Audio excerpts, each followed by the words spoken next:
Cause got no limitations. Try to match my battle spirit. I'm just hitting combinations. Competition ain't in my division. Looking like some light work. My drag will put you through the ceiling. All right, and we back. What's up, people? How y'all doing out there? How y'all feeling? What's going on, bro? How you feeling today? Slightly tired, but I got some energy drinks in the back. Y'all can't see right here, so I'm good. I'm good. At least I will be. Step on Red Bull. We got our G Fuel. We ready for the episode. We here. Get your popcorn ready. We're gonna talk about a few things. We're gonna go over Mikey and his con season so far, how he's been feeling, what he's looking forward to, what he's seeing, different things like that. We can address some of the stuff from last video, like Carolyn and her hate of me now because of my comments on JJK. I do think that JJK should have won all the awards that it did. It was amazing. It was great. Bravo. It deserves its flowers.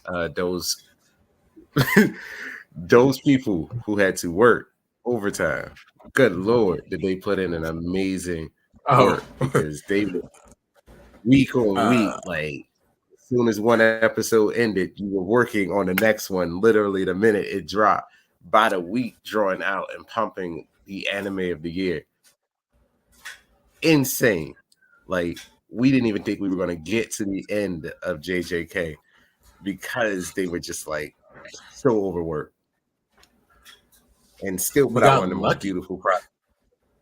I mean, we got lucky. They probably, like, if they didn't fall out and then just quit on the spot, you probably wouldn't have gotten it. Because if it was me and I had to work like that,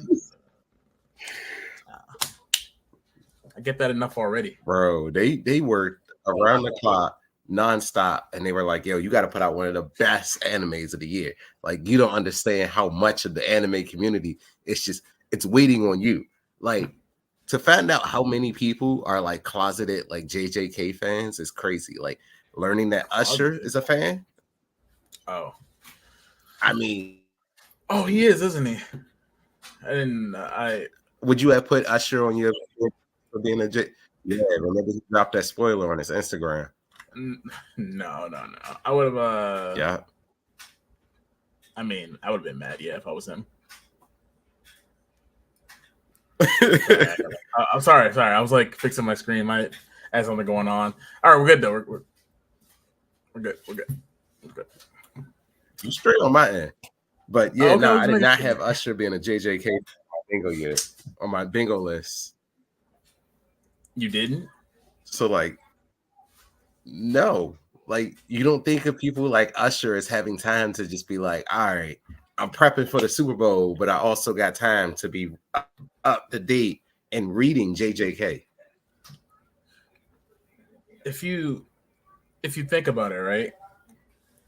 Like Michael B. Jordan is I wouldn't say small. I'm pretty sure he's like at the same level as anybody else, like big anime fan. So when I think of that, I'm like, anybody could be a big anime fan. They just haven't said anything out loud yet. Like, who knows? Maybe even Post Malone. I don't know. I'm not saying It's not on my bingo list, but I'm just saying. He's got to be some kind of anime fan. He did a collaboration with Pokemon. Like I said, I don't know. I can't say anything, but I'm just saying anybody could be. Ed Sheeran did the same thing with that song. That was a while back. A couple of friends of mine had the song playing in the Discord. It was a funny, little nice little song. But yeah, like Ed Sheeran, he could be a big anime fan. You never know. I'm just saying in general, at this point, anybody is a suspect. Except for like, I don't know. Yeah, everybody's sus out here in these streets.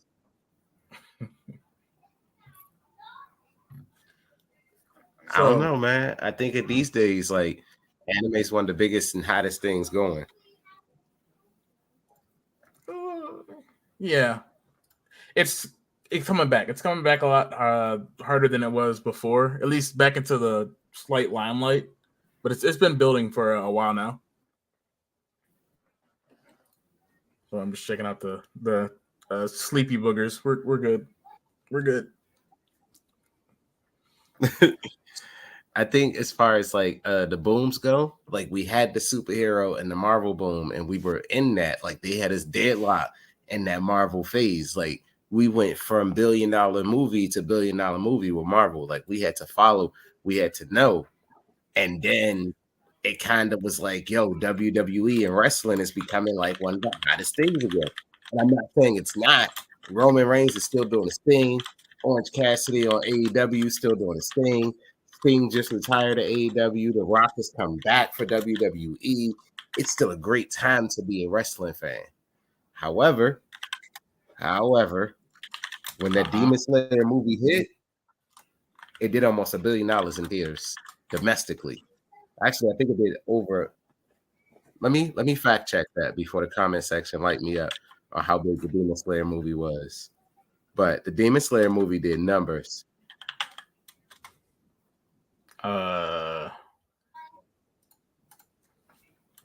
I wish I could look it up right now as if I wasn't at my computer, but so I don't the know. Domestic box office was $49,505,008. Not bad. Worldwide, I'm gonna say $403. The Demon. So it did about $453 billion overall. The train, right? The Mugen Train. Yeah. That's 507 million since 2020 or whatever. 507. Box office Mojo has it at 453. They don't know what they're talking about. I'll say it. Nah, you're right. The Wikipedia has it at 507 million. So at 507 million, quoted by the Wikipedia, not quoted by me, don't not throwing numbers out of my ass. I literally just edited it. Like, don't.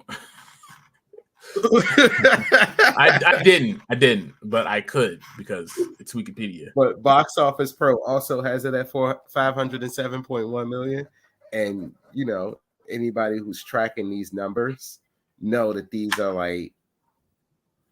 not like kid numbers. That's $507 million. $100 is way above kid numbers for me right now. What are you talking about? I look at this much money, I'm like, what's a lot anyway? No matter what movie makes, I'm like, it's still a lot of money. Going to movies. Yeah, but when you think in terms of like how much it costs to make Demon Slayer, it costs a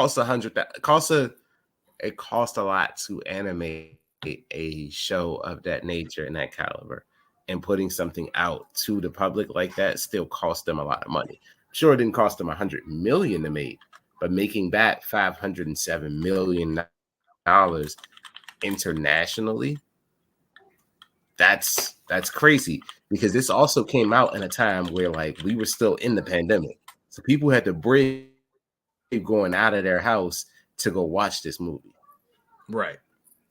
Now I say that to say this: do you think? Yeah. Mm-hmm. So, do you think that movies are going to become more popular? Like they're going to make more anime movies because it's becoming the next big boom and it'll take off? Because the boy and the heroine did great at the award show. Do you mean like make movies as in like it goes internationally? Yeah, or just in general, because the next season of Chainsaw Man. Jesus, I don't know why I was about to say Demon Slayer. But Chainsaw Man isn't getting a season 2 directly. It's getting a movie that sets up into the second season. Because the next part of what they're showing is they're skipping from where they were, where Makima walked into the office. She had all the eyes, and she told them, "I need the names." And they're going into the second part of the anime of the manga called the Bomb Girl arc, and it's a fan favorite. A lot of people that read the manga loved it. I personally was a fan. Like, I love a good train wreck, and like there is no more like I went into it thinking, damn, Denji is just like this nigga's down bad, and now reading the manga for so long, I feel bad for him. You don't like Chainsaw Man? Not a fan? No. He's too.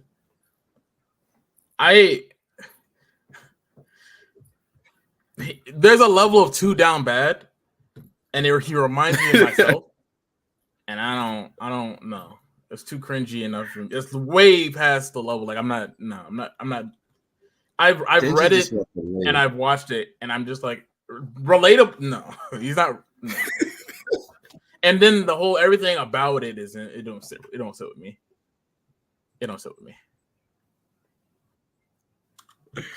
Oh, bro, it's just like every time you think you know where it's going with him and how down bad he can be, he proves you wrong. Like he does not stop proving you wrong. It's hilarious and like and it's going to be impactful. So like it goes to show how impactful Chainsaw Man was. So Chainsaw Man was a big hit in America, but in Japan they weren't feeling it. I wonder why.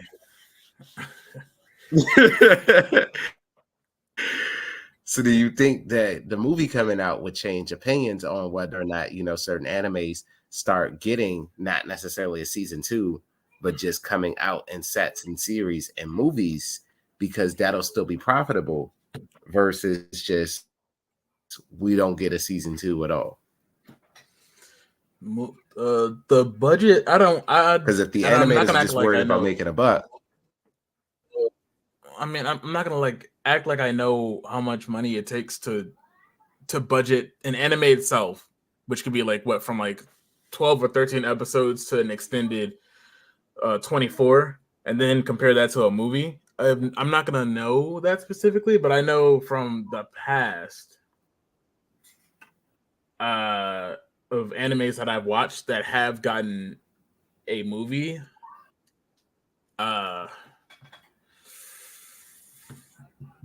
I mean, I wouldn't say that it's not changing. Like, I'm pretty sure stuff is going on. Like I think the Gurren Lagann, there was a new Gurren Lagann, like either adaptation or I think it was a movie that just released. And Gurren Lagann's like also one of my favorite animes, but it's hold on. Didn't it just release? Believe in the you that believes in me. Hold on, movie 2024. Yeah, there was just another movie that was released, and that was this year. Oh, no, Get on that. That's it's important. There's a lot of features. I mean, there's a lot of things I like about the anime, but it was very over the top, but in the best ways, and I love that for it because it had its moments, and it was over the top where you needed to be over the top and subtle in the ways that you needed to be subtle, and then like it hits you with a mix of like laughter and comedy and like heart. Like, man, you wanted to see Simo win. He did. He didn't. He like he got screwed in the end. No. See, he got the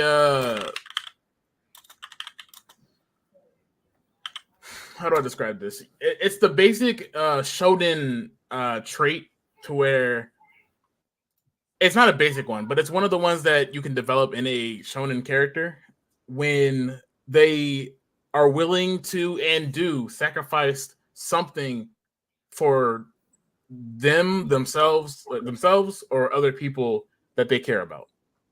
So they're willing to sacrifice something. Like example, Lelouch from Code Geass. He like literally sacrificed himself for peace. I guess. I mean, like it was.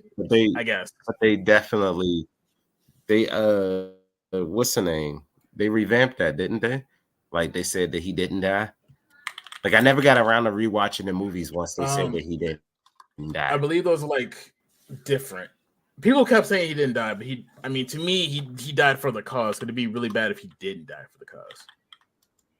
In my opinion. I don't know how. I know what you're talking about. They had like the 3 extra like movies or something for it, right? Right, which are said to be canon. Like, all right, now I'm gonna have to actually watch this and like I'm gonna come back. You're welcome. You're welcome.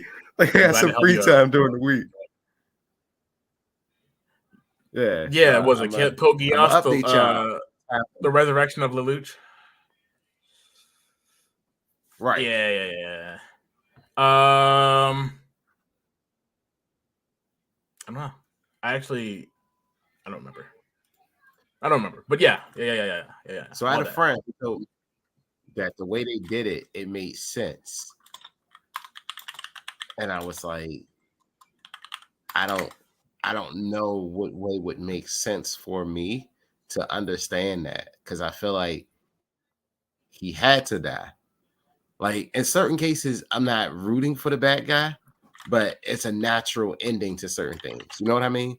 Like Full Metal Alchemist probably had the best complete Brotherhood. Full Metal Alchemist Brotherhood. Because let me clarify that. You better. You know better. They probably had the best ending because those characters could have had.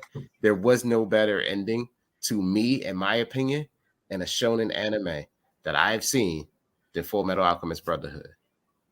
And so I'd argue that. So like, and I'm gonna get back to that sacrifice yourself. Ed sacrificed himself. He sacrificed his powers to bring his brother back all the way. Like he said, I don't need alchemy powers back. I don't need that. Give me my brother. It's one of the tropes. I'm telling you. He gave up the powers. Like yeah, he didn't lose himself. So like he didn't. Well, but he still wound up with everything. Well, you got to think about the world. His whole goal was never to have the powers. Oh yeah, no, I'm not saying that. I'm saying, the goal of that world, individual, like it runs for alchemy, and you know how big he was on alchemy to begin with. He gave up basically the thing he studied and backed his whole entire life on for his brother. He sacrificed his potential well-being of like just himself for his brother.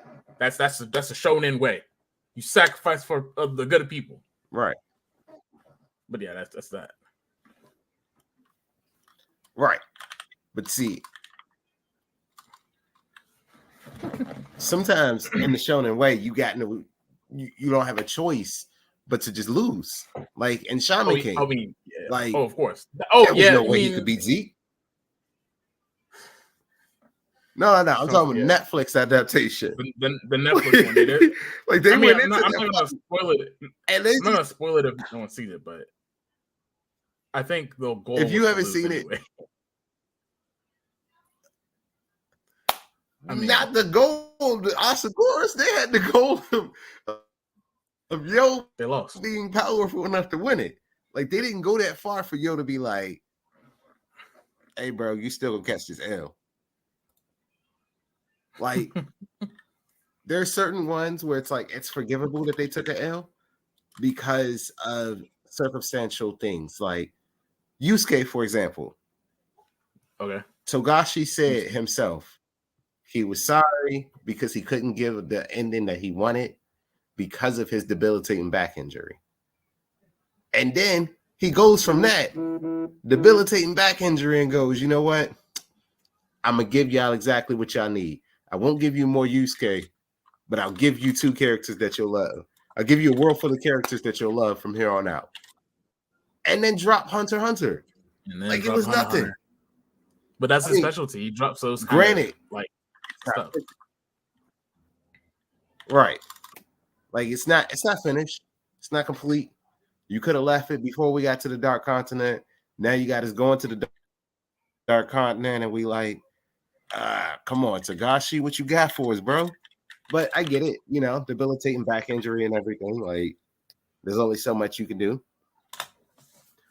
Speaking of so much you could do, did you hear about Dragon Ball Super? Being on hiatus, right?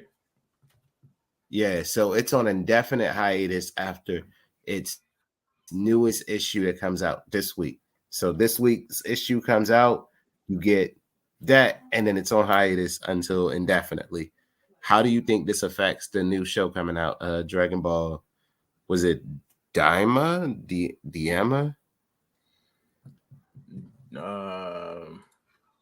First off, The new Dragon Ball Z or the new Dragon Ball series. Hold on. Daima. And it doesn't.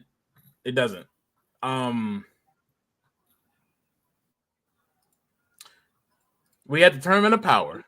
That we finished that, right? That's pretty much where we've ended in Super, right? Yeah, so, and Daima is its own thing. Diamond's its own thing. We can do whatever we want. We have Dragon Ball Superhero, not superheroes. No, it is superheroes. Am I tripping? Superheroes? Yeah, it's superhero. No, not the movie. Not the movie. The movie. No, not the movie. Not the movie. The shorts. So Dragon Ball's. I don't know if you've seen it. I haven't seen the shorts. I want to get it right before I say it. I don't want to be wrong. It's gonna eat at me forever if I am. The chat gonna kill you. I'm not gonna read it. I'm kidding. I might not. I'm not gonna read it. I am gonna read it though. Shoot. It is Dragon Ball Heroes. It's Dragon Ball Heroes. You ever seen Dragon Ball Heroes? I have heard of it. Right. We got a lot of stuff to pull from that if they really needed to. This doesn't hurt nothing. This really doesn't hurt anything. Although I understand this. Somebody who moved the world as much as Akira Toriyama did, you need people, give time to like grieve. Like give them time to grieve. It's a lot. It's a lot for all that. So I mean, like that was Toro Taro's mentor. Like he was always there, like right there. We was asking for stuff. Just died. Give him. Well, I mean, if we're giving people time to grieve, we're also giving Oda time to grieve because Oda's dropping One Piece this week, so we'll get a new issue this Sunday. And then we won't get another one until April 22nd. And then he's taking a break. And then, so we'll get one the week of April 22nd. Then another week-long break. And then we're back to regularly scheduled program. So we aren't getting One Piece except like 2 new issues. And like, if you're up to date in One Piece, we in the shit. I'm kind of there. Kind of. It's so I don't want to spoil it because I don't know where people are because people are like currently picking up and starting off One Piece, especially after watching the live action. But I would recommend that if you feel like, oh, this isn't giving me everything I want, One Piece is great. It's probably one of my favorite animes of all time. The manga cuts through a lot of the like anime because the anime has very like little filler. Like the things that you watch are actually like supposed to be there. Yeah. It's just the anime team takes like a longer time to actually get there and extends like things and put extra shit in and might make this like a longer episode just to stretch out the episode counter. But it's actually like very little filler. Like I'm rewatching it and I just got to the point where actually I can show you. Oh, you just got, that's right. The pop that you got. Nah, I just got a new one. Oh, okay. I was gonna say, speaking of which, I gotta tell you about. I'll tell you about the con and whatnot, and all my con experiences so far, and why I'm so tired. I just got Big Mom. You got Big Mom. They just left Whole Cake Island, so like there were like 3 Big Moms on Amazon. Because when we seen it at the con, I was like, oh man, I was mad I didn't get it, and then I seen this one. It was like, nah, bro, this was like 15. This was like under 20. I think I got it like $16 on Amazon. And the other one was like $20 or something like that, like something crazy. And I was like, nah. Oh, at the con, right? Yeah. Well, I mean, because we went to several vendors, and the one vendor in the back felt like he had actual prices for what they were worth because he had the little sticker that like had the prices, but everybody else was like charging 60 and 50 for like They were like anything else. no ridiculous prices, and it's like, bro, I have some of these pops, and they didn't if I scanned it right here, like I could tell you that this doesn't. The Funko app says this goes for $13. You're selling this for $60. That's well bad. I mean, yeah, that's okay. We got the less expensive stuff anyway, so we're good. Yeah. So you've been to 3 cons this year. You've been to MagFest. You've been to Awesome Con. Okay. I was about to say, I was like, I don't remember 3, and I keep saying that, and I forget MagFest was a thing. Yeah, MagFest is a thing. No, I know it's unless you lying to all of us and you really didn't go to MagFest. No, I was up for 2 days. The second day. So yeah, the second day I had like stayed up. So it's Saturday. When did I go up there? Friday night, Thursday night into Saturday morning. I stayed up because we were just doing stuff. So yes, so from that to Awesome Con to Galaxy Con, which just happened. Those are a lot. That's a lot of cons to go to. It's a lot. It's a lot of different experiences in general, and then people as well. Because there are some people I did kind of connect with, some I didn't. Obviously, I think I talked to the most people at MagFest just because of how it is in itself. It's more. So for the people who don't know what MagFest is, can you give them like a brief like explanation as to like what this is, what you went to, what you like, why'd you go? No, it's like Fight Club. I can't tell you anything. I'm joking. So MagFest is the music and gaming festival, which I don't. Well, Super MagFest was. I just dropped my phone. So pretty much it's got a lot of, and this is I think the second or third time I've been to MagFest. It's basically like not a collection. I don't know the word to say it, but a whole conglomerate of games from around the world, kind of, sort of. There's a lot of Japanese games, obviously, like Japanese stuff. There's a whole arcade room full of like just any kind of arcade games you could think of. There's a whole bunch of DDR in the back. There's a Dance Rush, which you have to see. It's like, it's that little board where you're just stepping on it. You're not really hitting the arrows or anything. You're just stepping to the beat and dancing your way into playing it. There was a room full of old school, and I'm talking about like fat giant PC monitors, old school games. They had a museum of all the oldest game consoles. That's the gaming stuff. The music stuff, there was concerts there was pretty much concerts every day. There was music playing all the time in the halls and everywhere else. I'm pretty sure the A does not stand for and then gaming. It actually stands for like anime. There's anime stuff also on the floors and everywhere in panels. I went to a panel and I'll tell you that this is true because I definitely almost passed out at the con. I had to like will myself to walk back. This was the Saturday morning. From I don't remember, maybe it was like 9 o'clock on that Friday, going into Saturday at 3, which at the time I left. They were watching Salty Bets on Twitch, which is pretty much just like Mugen with every single imaginary thought of character in a fighting game, and you're placing your bets to see who wins the fight. There was a whole bunch of people in the room just yelling about like, this anime character is going to win against this giant wooden robot thing. And, obviously the anime character lost because anime can't beat bullshit, but anime beats everything else. But nothing beats Dragon Ball Z. There's rules. But that's pretty much it. Everybody was yelling and screaming about who was going to win, who was going to lose. It was a great time. But that's pretty much all I could say for just the little bit of it. It was a great time. It's a really great time, and I'm glad I got to go. So what you're saying is, if you're a fan of music, if you're a fan of anime, you're a fan of gaming, this is where you head to. You have to at least go once or twice. Twice because it feels good to go a second time. Have you ever been to Hagfest in Baltimore? Magfest? Hagfest, hip Hag? hop. Yeah, hip hop, anime, and gaming. That seems like when I think of a hag, right?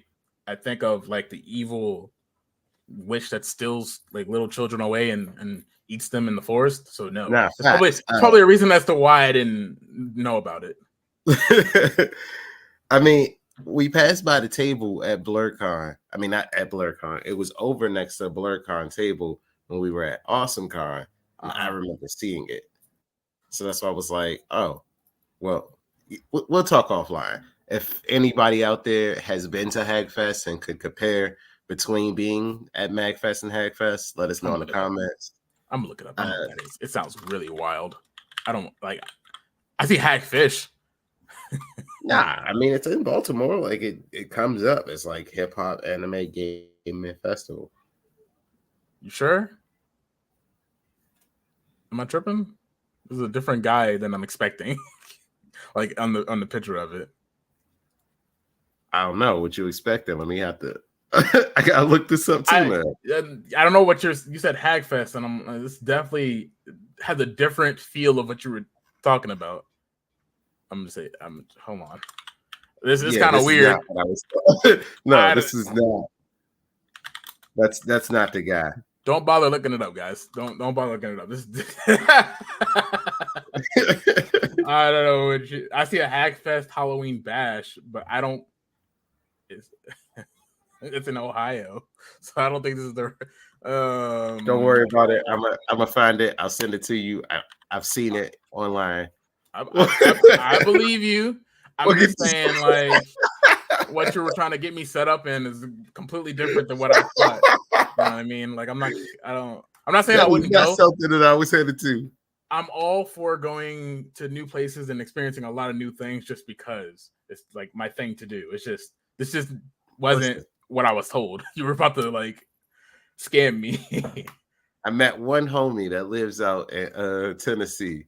I'd go hang out with him, go chill in the cabin or some shit out in Tennessee, but that was not the move that I was looking at. I don't. I think. So maybe it's this. Hold on. I think I found it. Let me go ahead. Sorry, keep going. I'm gonna see if I can find it. I think I did. So AwesomeCon, we talked about our experience on the last episode. AwesomeCon was great. Sadly, me and Brittany have eaten all of our we have eaten all of our toffee from the Copper Canyon place. That toffee was amazing. We still have some fudge left over that like we are slowly trying not to like crush and be like, damn, let's go ahead and order another $25 block of fudge because that's coming next. Like I promise you. The Wild Bill soda, I see the ads everywhere. All I want is some more Wild Bill soda, but like I drink soda quickly. So that 12-pack will mean nothing. I need to catch them at the next con, which they do have a convenient like locator. I might just like try to do a panel at every place that they're gonna be at. Be like, yo, I'm here with my cup. Let's get this out the way. Which sadly enough, I did find out that I do have an extra cup. Like it was one I ordered during the pandemic, put it up, never thought about it, got there, and then paid $42 for a brand new cup when I could have just paid $7 for the weekend. I think I found it, but it doesn't look right. This is definitely not it. You're trying to set me up. I think I believe you, but I feel like you're still trying to set me up. All right. Anyway, I still have some of that fudge stuff left. I still have a creme brulee little block because I mean they did sell some more at Galaxy too, so it was easy money there. I wish I could throw it. It's so good. I'm glad that I got the creme brulee. I told you the creme brulee was bomb. Like there weren't many that I remember trying, but I remember the creme brulee just being like, I need more of this. Like this is very good. We were considering like getting a couple blocks for like our wedding, like when we renew our vows and just like putting it in boxes and just giving that out to gift boxes. So that's cool. I mean that's cool. Yeah. That's really good. But you'd have to at least store it first because it melts. It melts fast. Actually, Yeah. I only know because I left it out a little bit, and then, well, I ate most of mine anyway. So. Nah, I've been eating mine slow. Like we got ours stuck in the like cookie jar, so like it's like vacuum sealed and everything, and just like nicely room temperature. Plus, like it's accountability. So like going into the cookie jar, you can hear it, and somebody's trying to steal some fudge. So it's like, oh, what you over there doing? You getting yourself some fudge, huh? All right, true. Give me some too. Yeah, Awesome Con was a lot of fun. Like Ryan had a lot of fun. He's seen a lot of cool cosplayers. He got a lot of good pictures. Like he really enjoyed that. All the stuff was dope. Like shout out to all the cosplayers that took a picture with him. Shout out to all the people that came to our panel. The panel was great. If you have not done so yet, go check out the first episode of Blerd Trap House. I mean, not Blerd Trap House, Anime Court on Blerd Trap House now. When you see this message, we will already be working on episode 3 because episode 2 will be coming at you shortly.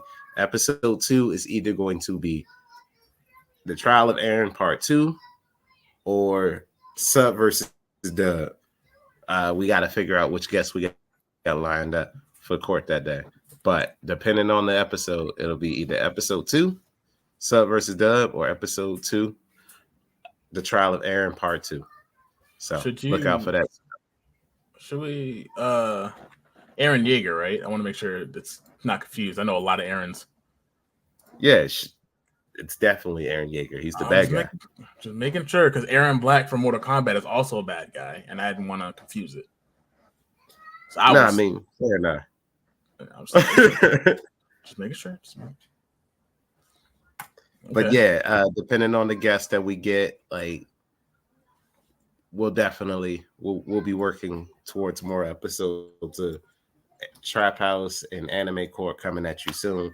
We'll come back and tell you about all our adventures as we travel around the cons and hopefully see more people. That's how we got one of the guests that will be on to do an episode, Michelle. She became a fan through the show. She seen us at the con, and then she became a friend in real life.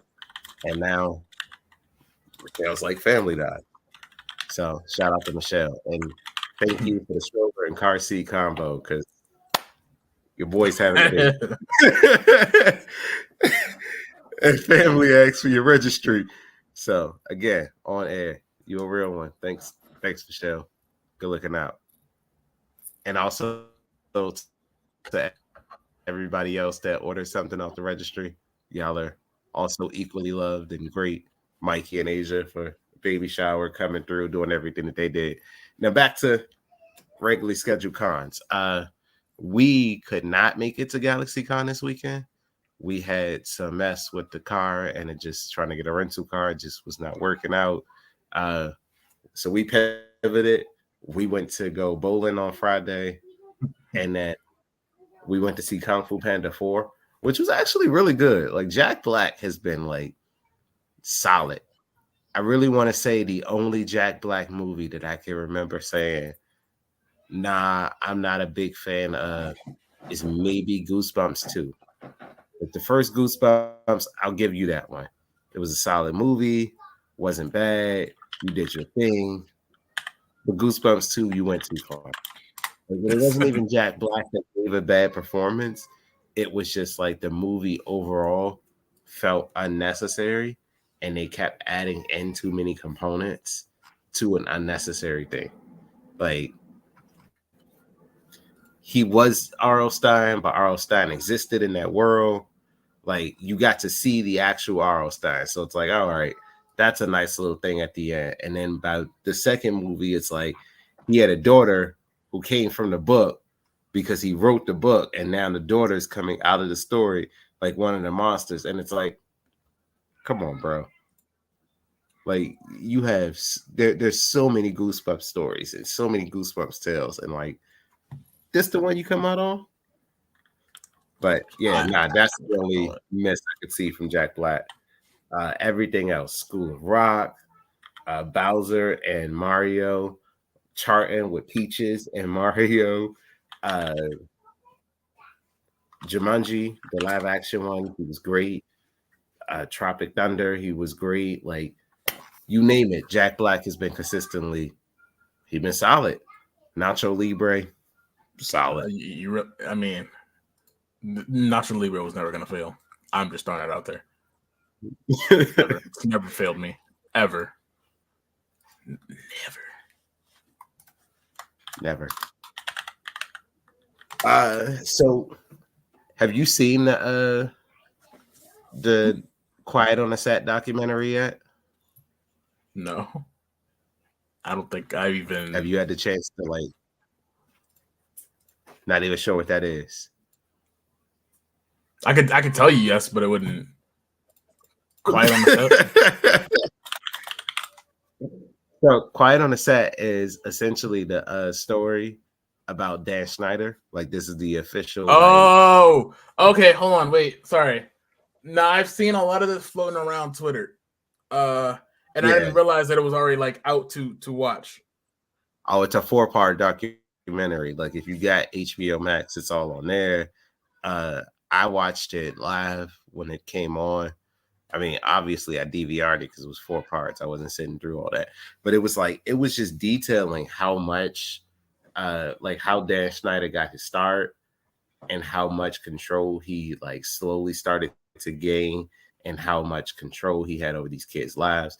Like I didn't realize like there were like 3 convicted sex offenders on the set of like all that worked closely to these children. And like it was a lot. To be fair. And I've always felt this way when I like learned about him, and this was like a while ago when I was younger. Like I didn't like the humor that he had going on with some of the episodes of I guess all of that and like anything else, especially in iCarly, you know, like because you find out later and it's like you feel it. And I'm not saying it's confirmed or not. I don't want to make it this assumption in my own opinion. He has a foot thing. He has a foot fetish. He has a thing. He really has a thing. And it's not just a foot thing, but it's like rewatching, like the way it wasn't even the way that they framed it. It was literally just like scenes that they were showing. Like they showed a scene from Victoria's where she asked her, did she want to get slapped by a sausage? And she said yes and stuck her face out. It was a scene where it's like in Zoe 101 where they squeeze green goop on her face. And, you know, as a kid, you don't look at it anyway. But, like, as an adult, you're like, oh, that looks like a cum shot. Like, I didn't say that. You had Pickle Man running around with, like, pickles, like, sticking pickles through a door, almost like a, what's it called? Glory hole. Don't worry about it. Oh, damn, he got it. And it's like, you have all of these, like, sexual innuendos and, like, double entendres that they were dropping, but you were so young, like we were so young and innocent that we didn't see it that way. And it's like, who's this for? We got conditioned for like the Nick Teens and Kid Choice Awards when they would slime people like everywhere. You know, every time there'd be something that's happening in Liverpool, it's slime or whatever. It's slime. We got desensitized to it until we realized like later on, like, that slime looks like that's not. So yeah. I mean, it was through the network to not make it as bad as it really could have been. And to be fair, it was pretty bad. It's all like uncomfortable. So a lot of it made me uncomfortable, and a lot of it was like it was very hard to watch at times, especially when like Drake Bell came on and he said that he like there was a lawsuit that happened where one of the people, Brian Peck, was found guilty of like all of these sexual and horrendous things. Like I'm not going to get into what he did, but if you watched it and you know, if you didn't and you'd like to look it up, you can. All the records are there. Everything's been sealed. It was a 2003 case. So this happened right at the same time as Drake and Josh was coming on. So Drake transitioned from going on the Amanda show, which, side note, I didn't realize how much control he had over Amanda's life, because she went from being like, yeah. So all of this spiraling out and all of this stuff and this wedge and her parents and everything else, where it's like, oh, Amanda's this and Amanda's that, and the media. We never talked about she came from being a 6-year-old girl who was discovered in a comedy club to being the child who grew up in front of the camera. You went to all that. You went to the Amanda show, and then he created a show for you to feel like a college adult working through your life. Like your movie career was handed to you through like Nickelodeon Studios, and like he created all like Mad About You or whatever the show. What I Like About You, I didn't know he created that show. Yeah, that was something that came up, and I was like, "Oh shit, for real?" Because obviously, like they did their homework. They're not just gonna be like, "Well, you know, we're gonna say he put it." No, he actually created the show for her. So having that kind of control over someone's life for so long, and like watching them and molding them and guiding them, and knowing what we do know happened, you almost have to say like 2 + 2 does not equal 4 here. Something went wrong, and 2 + 2 might equal 5 in this situation, because like this shit ain't adding up. Like, where is the missing one to explain what the fuck happened? Because you got fired, no one said anything, and when Dan Snyder got fired, like quietly went under the rug, because he still had shows that produced or were produced by his name or whatever. Like Henry Danger was still a thing. Then that became Danger Force, and then that became something else. And then there's still shows that come out. So from that interview, they essentially, Drake came out and said he was the one that was being abused. Now, flash forward to him going to jail, coming out. Do you know that they fired him, and then he got immediately hired to work on not just like a rival network? He got hired to work on Disney on The Sweet Life of Zack and Cody. Dan Snyder? No, Brian Peck, the one who was convicted, not allegedly, not like, oh, well, you know, he might have done this. Like Drake came out and he felt uncomfortable even saying what all transpired and what happened. He's just like, think of a sexual assault victim and think of the worst thing that could happen to them. And that's what happened to me. They always said, and if you go to like most interviews with the just child actors, I'm gonna say child actors, a lot of the network, we'll blame the network for a lot of things happening, but in Nickelodeon specifically, somehow it always migrated around like a lot of shit that had Dan Snyder involved close to it, or just in hitting him close to it in general. So it's kind of like there's something that's going on here. Why can't we figure it out? Because Jeanette McCurdy wrote a book, and she was all types of, like, she got words to say. She definitely had words to say. She had a lot of words, and that makes me want to go buy her books to see what a lot of words she had to say. Nah, it's cool. Nah, it's just fine. Don't worry about it, man. Wait, do you have? I know we have I Glad My Mom Is Dead book. Yeah, is that the one that she wrote? I want to make sure. Yeah, I'm glad my mom died. That's a rough title. That's a really like. I understand. I think because I know she talks about what went through and how her mom pretty much just would just steal her money and made her work for everything. I guess. Yeah. And she would like get nothing, and she just kind of had to put up with it. And that's fucking terrible. Like, you were miserable on set.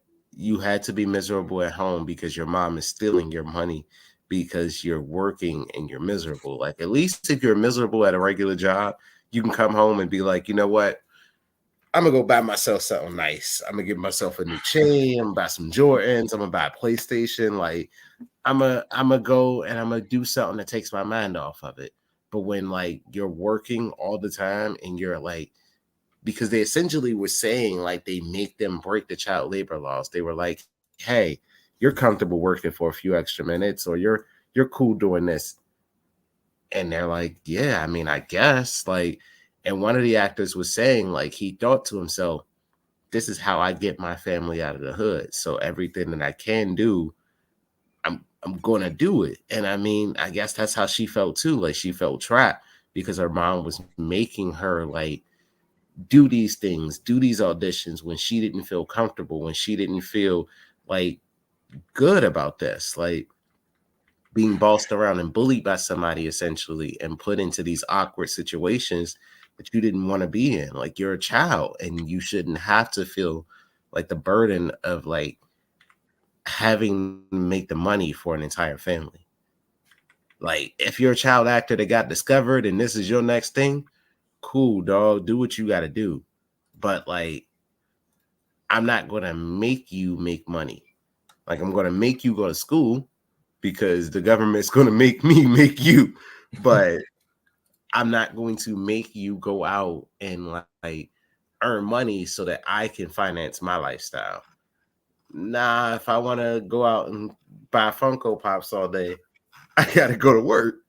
Like, I got to make sure I'm paying these bills and shit's happening. I am paying these bills and paying for the Funkos. I get that. It just, the times were incredibly different and they just sucked. And I can really feel it for all the child actors. They shouldn't have gone through any of that. Like, anything they've gone through. I too felt it. Nasty Classified School Survival Guide did not necessarily feel it. They came out and they were laughing, like they were recording themselves. Like, not the entire cast. I want to say Devin is his name, the main character, Ned and Mosley. Like, they were essentially laughing at Drake after coming out and saying what he said, and basically saying what happened on their set didn't happen on our set. Like, I'm sorry this happened to you, but like, this was not our experience. Like, we did not have to go through what you went through, and I'm sorry that this happened to you. Wasn't everybody like running? Never mind. I don't want to say it. It's kind of messed up, and I'm trying to keep a good boy persona here, so I'm not gonna say what I want to say. But Wasn't everybody running through the Mosley? I wasn't gonna. I didn't say anything. I didn't say anything. Didn't she put her mouth on everybody on the cast? Because that's what she said on her podcast. I can understand why they wouldn't have gone through the same thing that they did if you know, obviously their sets were completely different. Obviously, one set probably was just, I mean, everything was different. Everything was different. When you do it. But if they laugh at the pain of somebody else goes through, it's messed up itself. So I mean, no, that ain't for me.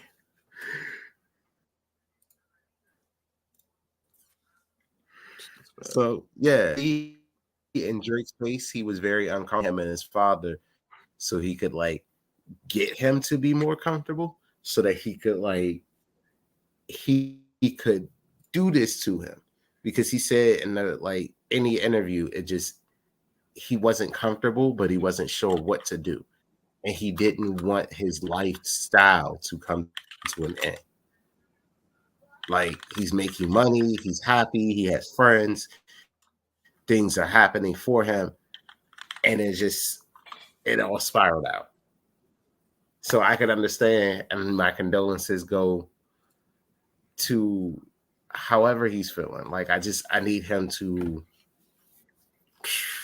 I don't even know what to say, because like, therapy doesn't feel like it's enough, because Drake also got in trouble for dealing with a younger girl not too long ago. Like, I want to say he got off maybe 3-4 years ago, and she was like 15 or so. So, you know what they say, hurt people hurt people. So I just hope that he works whatever he has in court and therapy. Not in court. He already been to court. Therapy. He needs therapy. So speaking of therapy and con therapy, tell us all about your last experience at GalaxyCon. How was it walking around with media badges and just be impressed? I felt fancy. I felt real fancy, you know what I mean? Real official. Yeah. Oh, yeah. I mean, I didn't really feel special. It's like, yeah. It was all right. It was cool. I felt like I had things to, like, I could go and do things. Like, I felt like I had the mission and whatnot. So it was really cool to have like a different kind of pass than everybody else. True. So, like, did you get any like special perks with it? Was it like, because I know at AwesomeCon with our pro badges, we got the perk of the like cup for the like for the weekend. We got what normal like the panels, I mean, not the panels, but the people running the tables would get, the vendors would get. So they were like, oh, you know, you just pay for the cup and it's free all weekend. No, I think we just got the ability to have a pass early, or at least have the pass. I don't think we didn't really get anything.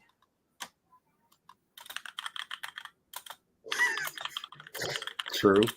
So like, did y'all get any like cool autographs? Did you like, I know you were excited to see Orange Cassidy. Did you get your picture with him? Did you get the autograph? So the way that we were scheduled to go, Asia had to work, and we went for like a day or two to go around, take pictures, and kind of experience things. We went our phones. So this sucks about the center. When you go down to like the floor where all the autographs and everybody is, no one had internet anywhere. Your phones didn't work. It was bad. You couldn't do anything. So the only thing you could really do is just take pictures. Wow. Get your shit together, GalaxyCon. Like, wow. Yeah, I know the vendors are probably like pissed because like a lot of people rely on Apple Pay, Venmo, like a lot of those like extra pays that come off your phone, Samsung Pay, Google, things like that. So like even paying is an issue when you don't have internet service. Yeah. Man. I mean, it was okay. I mean, it was okay. It wasn't a wash, but a lot of the stuff that was there was a lot of stuff that was there that we already saw at Awesome, and then there was a lot of stuff that was kind of newish. You know what I mean? So it was like exciting new or just like new? New, or at least like new vendors, I guess, and more stuff that was around. But I didn't even get to go to that many panels, I think. So it was normal con stuff, you know. Yeah, I always tell myself when I go to a con, I'm gonna go to more panels, and I never actually do. I mean, y'all better not feel that way when it comes time for our panel. Like, I want a packed house all over again. I want a packed house every time we do a panel. I wouldn't say that. I always try to make it extra one. Extra one. If you're gonna make it into one panel, always come to ours.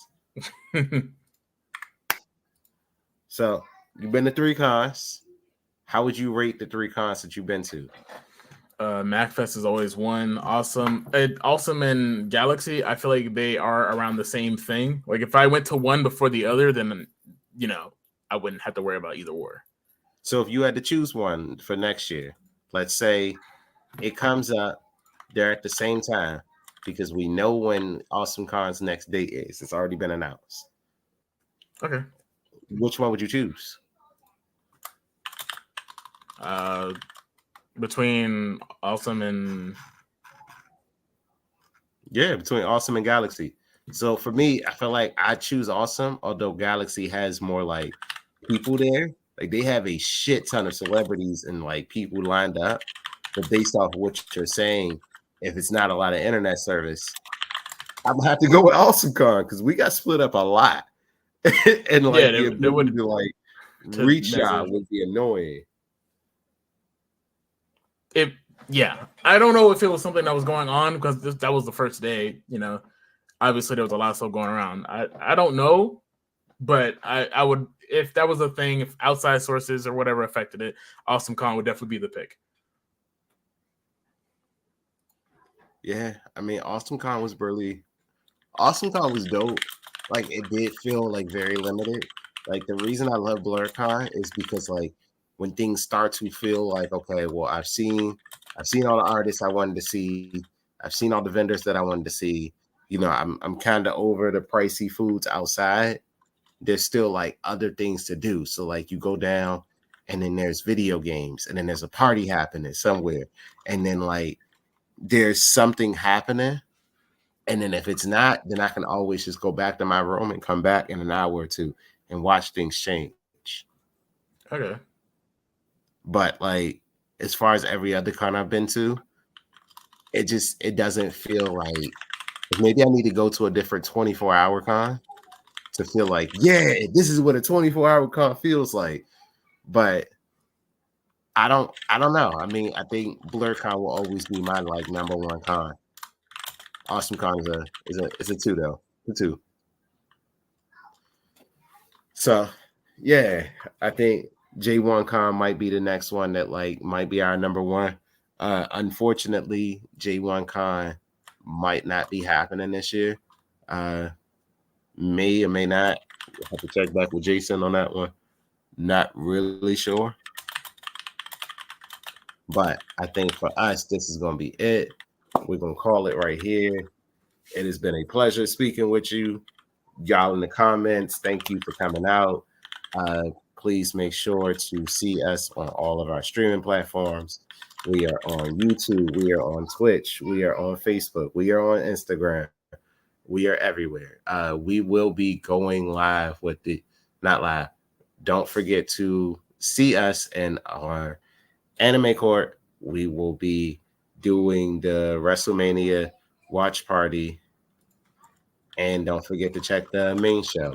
The ladies will be back next week with the Better Half show and trivia. Who knows what'll be on trivia? If you win, you pick it. Until then, I'll see you guys on the next one. You got something? No, I was gonna peace out. You know I'm always repping that red side, that vibrate, we all right, no